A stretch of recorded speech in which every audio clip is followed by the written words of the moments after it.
మహాదేవ శ్రీమాత్రే నమః. Welcome to our channel. Rakhi పండుగ మనకు ఈ 9వ తారీఖు రోజు రాఖీ పండుగ అనేటువంటిది ఎంతో విశేషంగా చెప్పబడుతూ ఉంది. మరి రాఖీ పండుగ అంటేనే ఒక అన్నకు చెల్లెమ్మ నుండి కానీ లేదా ఒక తమ్మునికి అక్కయ్య నుండి కానీ ఒక రక్ష రూపకంగా వారు కట్టేటువంటి రాఖీ. దీనికి వాస్తవానికి మూలాల్లోకి వెళితే ఎలాంటి మనకు ప్రాముఖ్యత అనేటువంటిది అంటే పురాణాల కథలను మనం ఆధారంగా తీసుకొని ఈ యొక్క రాఖీ పండుగను జరుపుకుంటాం. అందులో చాలా చాలా కథలు ఉన్నవి. ద్రౌపది ఈ యొక్క శ్రీకృష్ణుల వారికి సంబంధించింది కావచ్చును, అదేవిధంగా మహావిష్ణువుకు సంబంధించింది కావచ్చును.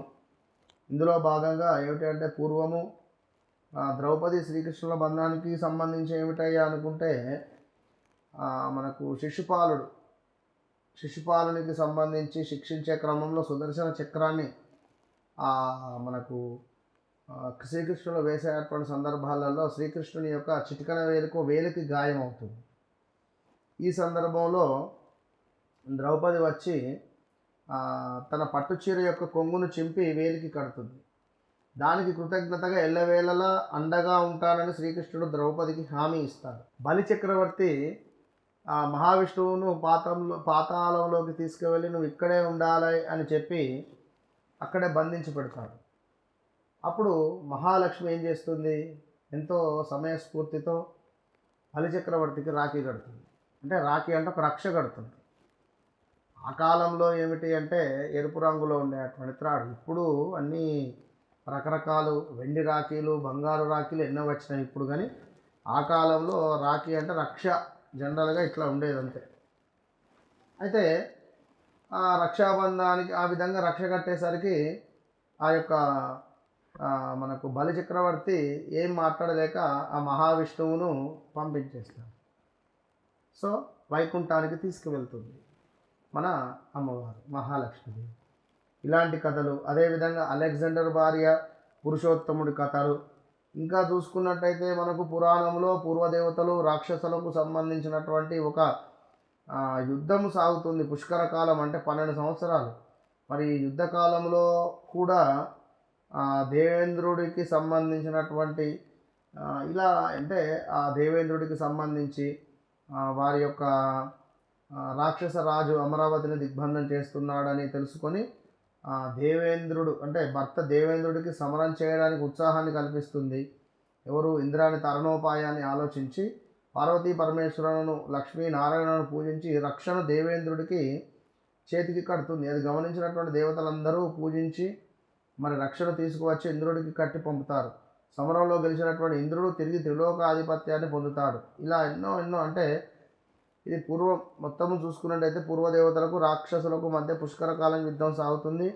మరి యుద్ధంలో ఓడిపోయిన దేవతల రాజు దేవేంద్రుడు నిర్వీర్యుడై కూర్చొని తన యొక్క పరివారం అంతటినీ కూడా కూడగట్టుకొని అమరావతిలో తలదాచుకుంటాడు. భర్త నిస్సహాయతను చూసుకున్నటువంటి ఆ యొక్క ఇంద్రాని తన యొక్క తారణోపాయాన్ని ఆలోచించి రాక్షసరాజు అమరావతిని దిగ్బంధం చేస్తున్నాడని తెలుసుకుని మన భర్త దేవేంద్రుడిని సమరం చేయడానికి ఉత్సాహాన్ని కల్పిస్తుంది. సరిగ్గా ఆ రోజు శ్రావణ పౌర్ణమి కావడంతో పార్వతీ పరమేశ్వరులను లక్ష్మీనారాయణను పూజించి ఒక రక్షను ఇంద్రుడికి చేతికి కడుతుంది. అది గమనించిన దేవతలందరూ వారు పూజించిన రక్షలను తీసుకువచ్చి ఇంద్రుడికి కట్టి పంపుతారు. సమరంలో గెలిచిన ఇంద్రుడు తిరిగి త్రిలోకాధిపత్యాన్ని పొందుతాడు. శచీదేవి ప్రారంభించిన ఆ రక్షాబంధనం నేడు రాఖీ పండుగగా పురాణాలు చెప్తున్నాయి. ఇలా మనకు చెప్పబడుతున్నాయి. ఎందుకంటే ఇక్కడ ఒక సోదరి యొక్క రక్ష మనకు అవసరము అని చెప్పబడుతుంది. ఏన బద్ధో బలిరాజా దానవేంద్రో మహాబలః తేనే త్వామభిదధ్నామి రక్షేమాచలమాచల. ఏన బద్ధో బలిరాజా దానవేంద్రో మహాబలః తేన త్వామభిబధ్నామి రక్షేమాచలమాచల. ఓ రక్షబంధమా, మహాబలవంతుడు రాక్షసరాజు అయిన బలిచక్రవర్తినే బంధించాడు.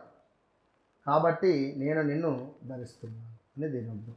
కనుక ఈ విధంగా మనము మంత్రాన్ని చెప్పుకొని చక్కగా కూడా రాఖీ కట్టడం ద్వారా మరి మహిళలు వారి యొక్క సోదరుల యొక్క ఇంట్లో ఉండేటువంటి ఆ యొక్క పురుషులకు అంటే అన్నలకు తమ్ముళ్లకు ఒక బలాన్ని ఇచ్చినటువంటి పరిస్థితి ఉంటుంది. అదేవిధంగా ఎవరైతే అక్కలు చెల్లెలు ఉంటారో తప్పకుండా మీ యొక్క అన్నయ్యలకు తమ్ముళ్లకు రాఖీ కట్టడానికి ఖచ్చితంగా వెళ్ళాలి.